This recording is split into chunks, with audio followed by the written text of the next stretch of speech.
Le préface du Dongui Bogam rappelle d'abord que la médecine possède une longue tradition remontant aux sages anciens comme Huandi et Kibo. Au fil des siècles, de nombreux médecins ont écrit et fondé des écoles, mais la multiplication des ouvrages a souvent obscurci l'essence véritable de l'art médical. Beaucoup de praticiens médiocres, ne comprenant pas les principes fondamentaux, ont appliqué les traitements de manière rigide ou arbitraire, causant parfois plus de tort que de bien. Le roi Seonjo, animé d'un esprit bienveillant envers son peuple, s'inquiéta des maladies qui frappaient la population.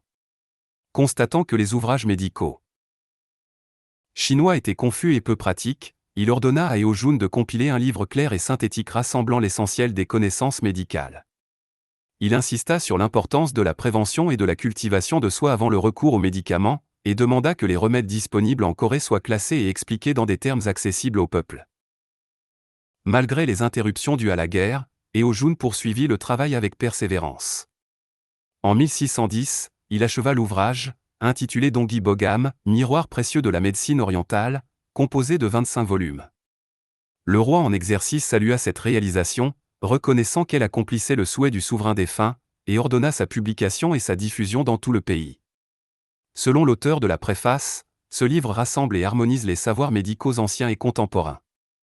Il expose de manière systématique l'anatomie, la classification des maladies, le diagnostic par le pouls, les symptômes, les propriétés des remèdes, les méthodes thérapeutiques, l'art de préserver la santé et les techniques d'acupuncture.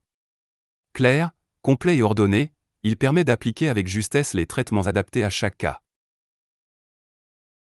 Ainsi, le Dongui Bogam est présenté comme un trésor de la médecine et un instrument de gouvernement bienveillant, en sauvant des vies et en améliorant la santé du peuple. Il manifeste la vertu et la sollicitude du souverain envers ses sujets.